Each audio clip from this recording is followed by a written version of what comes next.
ইয়া মাওলা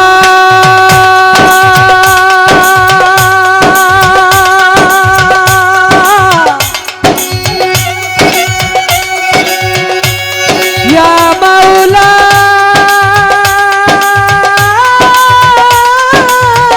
মাওলাজি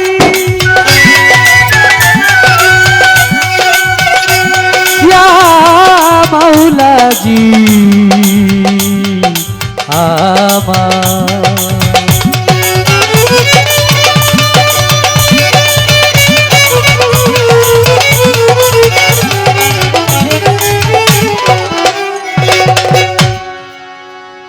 পালায় প্রবেশ করলাম। ওরে নামাজ বেহেশতের ছাবি,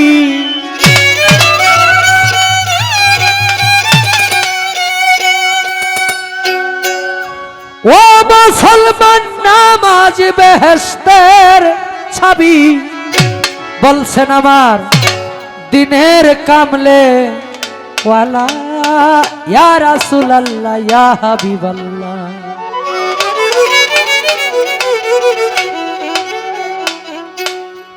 গান তো একটাই গায়ে বাবু, প্রশ্নের কামটা আগে হাইরা,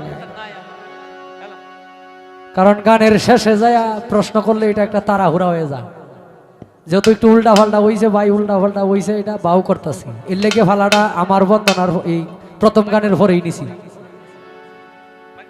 শরিয়ত, তরিকত, হাকিকত, মারফত, এই চারটা পথের মধ্যে সবচাইতে বড় বিষয় হলো আগে নিজের খাসিলত। নামাজ পড়বো, রোজা রাখবো, হজ করব, যাকাত দিব, আইনগতভাবে সমস্ত ফর্মালিটি মেনটেন করব, কিন্তু কথার সময় মিছা কথা, কথা দেওয়ার সময় মুনাফিক, অদাভঙ্গ, দুনিয়ার প্রেমে মগ্ন, দায় সারা ইবাদত আল্লাহর কাছে গ্রহণযোগ্য না। আমি মিথ্যা কথা কমু, আমার এই মুখ দিয়া নামাজ পড়বো, রোজা রাখবো, হজ করবো, যাকাত দিব, এই নামাজ রোজার সায়রানার মূল্য নাই। আগে ভিতর পরিষ্কার করতে হবে, এমন ভাবে নিজেকে প্রস্তুত করতে হবে দলিল প্রমাণ করে, এই যে কথা বললাম এরপরে কথা বলার অধিকার আমার বা আশা স্বপ্ন কোনো কিছুই নাই। আচ্ছা, আমার শরীয়তের মধ্যে কলেমা, নামাজ, রোজা, হজ, যাকাত তথা পঞ্চ বেনা বা শরীয়তের পাঁচটা খুঁটি, পাঁচটা স্তম্ভ, যেগুলোর উপরে ঈমান আমল আনলে আমি সঠিকভাবে যদি নিজেকে ইবাদতে মগ্ন করতে পারি তাহলে আমি জান্নাতবাসী, দলিল প্রমাণ করে। আচ্ছা, আপনার মারিফত, আপনার মারিফতের মধ্যে পঞ্চবেনা বলতে কোনো কিছু আছে কি না? না আমার এই শরীয়তের গুলাতে আপনি চলেন। আমার প্রশ্ন হইল, প্রথম প্রশ্ন, মারিফত কোথা থেকে আসছে, সর্বপ্রথম কে দিছে, ওই জায়গায় আর যাবো না আজকে, একটু আগ্রহে নিলাম পালাটা, কারণ রাত্র যত বেশি হয়েছে একটু আগে চলে আসলাম। মারিফত সম্বন্ধে প্রথম স্টেশন থেকে আমরা অনেক কথা শুনি। আমার কথা হইল, আমার শরীয়তের কলেমা আছে, শরীয়তের নামাজ আছে, রোজা আছে, হজ আছে, যাকাত আছে। আমি শরীয়তের কলেমা লা ইলাহা ইল্লাল্লাহু মুহাম্মাদুর রাসূলুল্লাহ সাল্লাল্লাহু আলাইহি ওয়াসাল্লাম, নামাজ হইল 5 জায়গা 5 ওয়াক্ত নামাজ, ফজর নামাজ, জোহর নামাজ, আসর নামাজ, মাগরিব নামাজ, এশার নামাজ। হজ হইল মক্কায় গিয়া কাবা শরীফ তোয়াফ করা, হজ করা। যাকাত হইল ধনের পার্সেন্টেজ অনুযায়ী যাকাত দেওয়া। এটি হইল আমার শরীয়তের আইন, শরীয়তের সিস্টেম, পাঞ্চ বেনা। আপনার মারিফতে কি এরকম কিছু আছে কিনা না আমার গোলা দিয়ে চলেন, একটু ভাইকে কইবেন। সেই চাবি লাগাইলেই খুলবে বেহেশতের তালা, সেই চাবি লাগাইলেই খুলবে বেহেশতের তালা। নামাজ বেহেশতের চাবি, নামাজ বেহেশতের চাবি, বলছেন রাসূলুল্লাহ, সেই চাবি লাগাইলেই খুলবে বেহেশতের তালা, সেই চাবি লাগাইলেই খুলবে বেহেশতের তালা।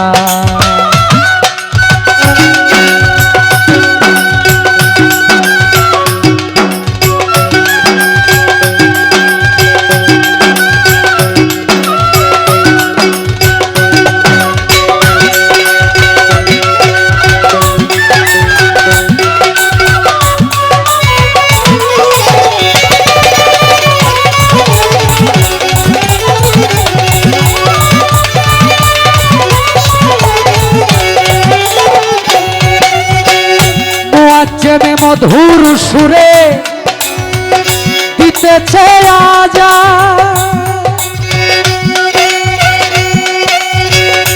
আল্লাহ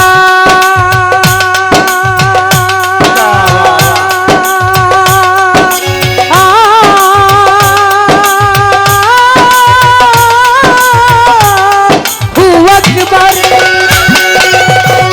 দলে দলে মসজিদে যায় মুমিন মুসলমান রে, মুমিন মুসলমান।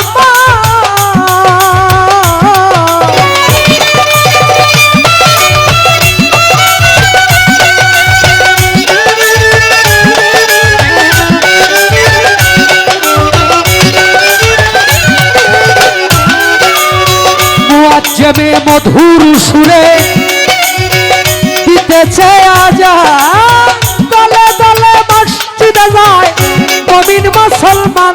তোমার প্রেমের সাবান দিয়া খোলো, প্রেমের সাবান দিয়া খোলো অন্তরের ময়লা, সেই চাবি লাগাইলেই খুলবে বেহেশতের তালা, সেই চাবি লাগাইলেই খুলবে বেহেশতের তালা।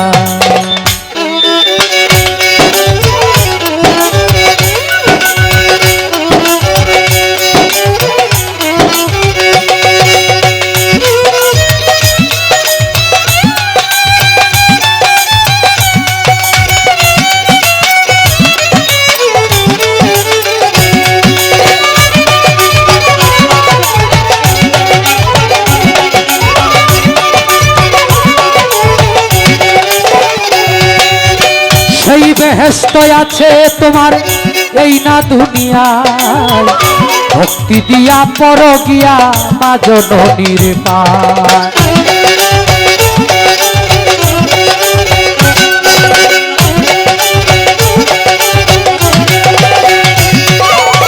সেই বেহেশত আছে তোমার এই না দুনিয়ায়। ইয়া রাসূলুল্লাহ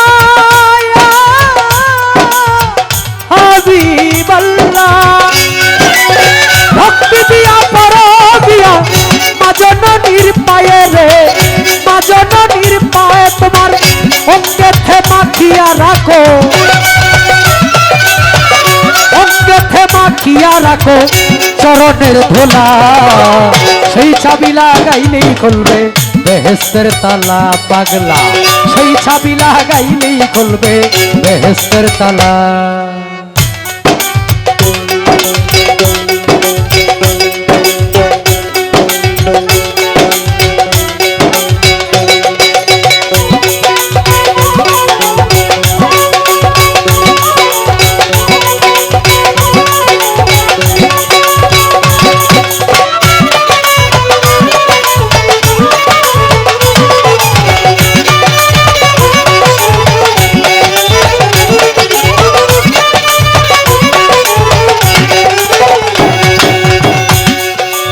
সেই বেহেশত আছে বাদা লা ইলাহা ইল্লাল্লাহু মুহাম্মদ রাসূলুল্লাহ সাল্লাল্লাহু আলাইহি সাল্লাম বাদা কলেমায়, নামাজ রোজা হজ যাকাত করে লও আদায়।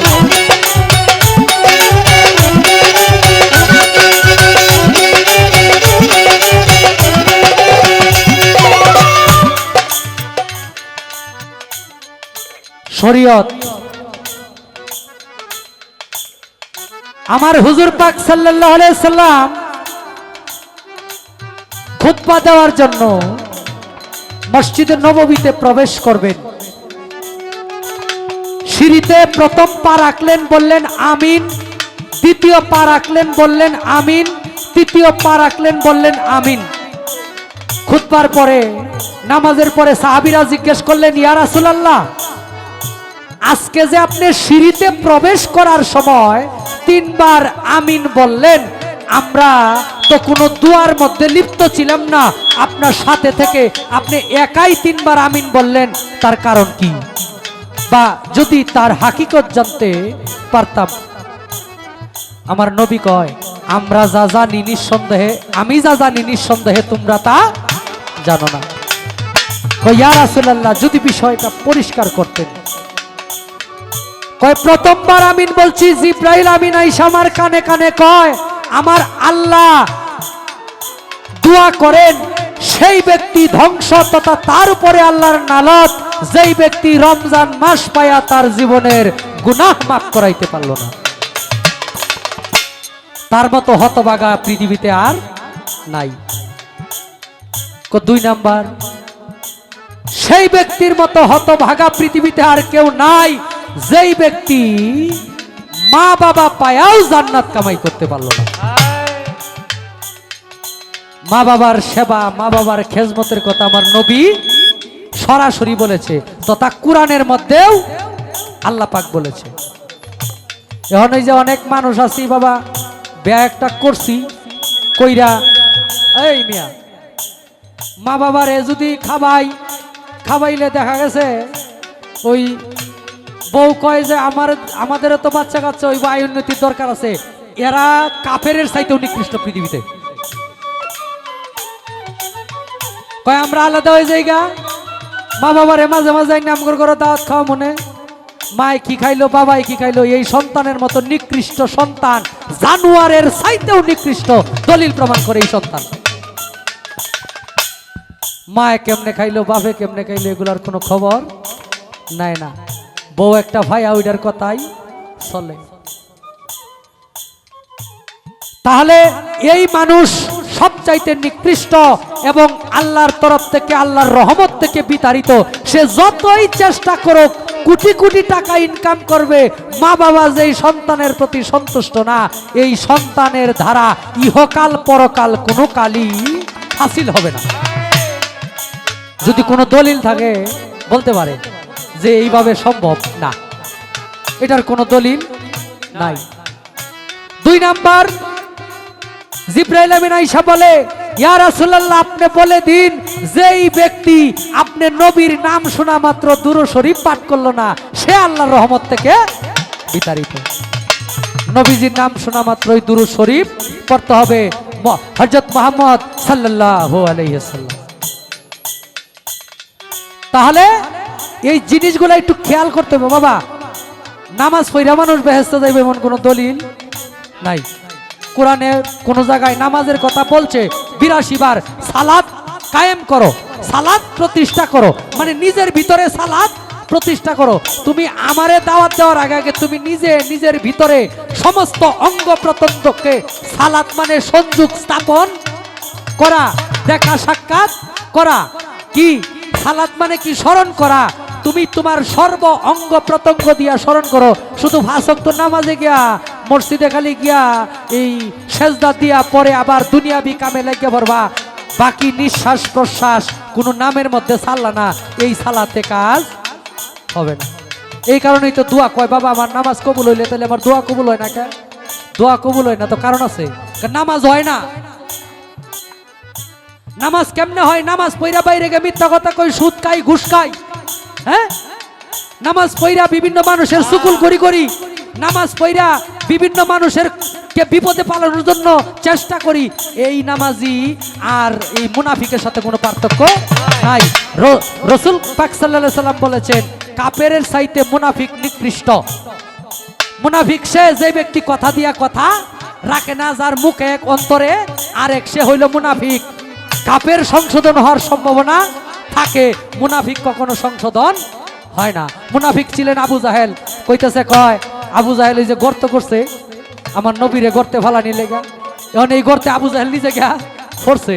এখন এই যে তার যে লোকজন আছে হেরা গিয়া রশি দেয়, হাত দেয়, যত রশি লম্বা করে তত নিচে যায়। কয় নবী মুহাম্মদের দিকে আন, নাইলে আমার এর থেকে কেউ উদ্ধার করতে পারবে না। আনছে, কয় চাচা আপনার আমি উঠাবো, কিন্তু শর্ত একটা, কয় কি, কয় লা ইলাহা ইল্লাল্লাহু মুহাম্মাদুর রাসূলুল্লাহ, একবার কইবেন। কয় ভাইস্তা আচ্ছা আগে উড়া আমারে, ভরে আমি কইতাছি। তারপরে আমার নবী পাক সাল্লাল্লাহু আলাইহি সাল্লাম জানতো, এরপরেও কইতেছে, কয় আচ্ছা ঠিক আছে উঠাইলো। হাত দেওয়া মাত্র এত নিচে থেকে উপরে চলে আসলো, উইটা কইতেছে, ভাইস্তা তুমি এত বড় জাদুঘর। ওই যে নিচে থেকে কইছে, মানে ওই যে মুনাফিক যেটা কথা দিয়ে কথা রাখে না, অন্তরে এক মুখে আরেক, সে হইল মুনাফিক। তার সাথে আবু জাহেলের সাথে কোনো পার্থক্য নাই।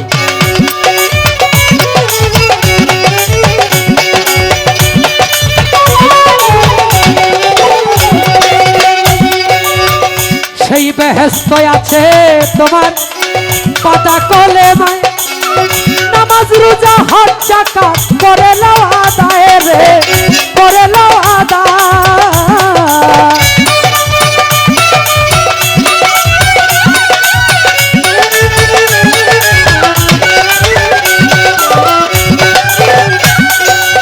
সেই বেহেশত আছে তোমার পাতা কলেমায়, নামাজ রোজা হজ যাকাত করে নাও আদায়। তোমার অন্তরেতে ছবি খোঁজো,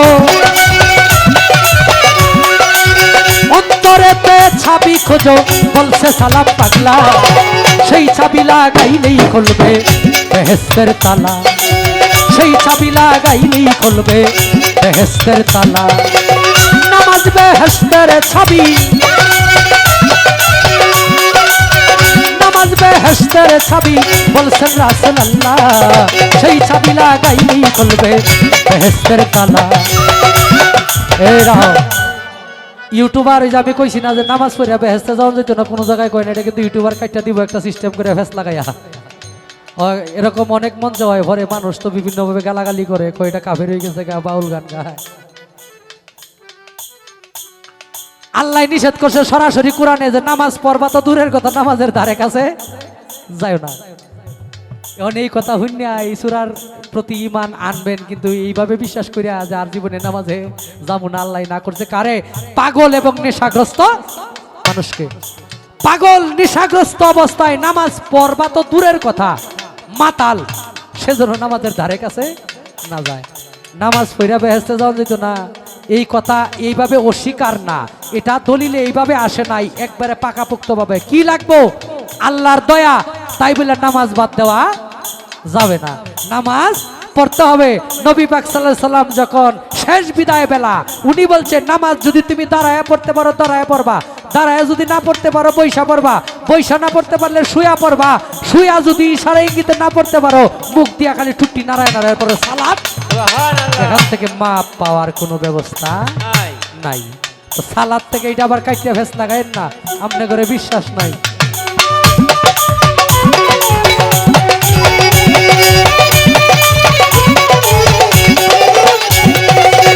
নামাজ বেহেশতের ছবি, নামাজ বেহেশতের ছবি, বলছেন রাসূলুল্লাহ, সেই চাবি লাগাইলেই খুলবে বেহেশতের তালা, সেই চাবি লাগাইলেই খুলবে বেহেশতের তালা। ধন্যবাদ। হ্যালো হ্যালো হ্যালো বারাত।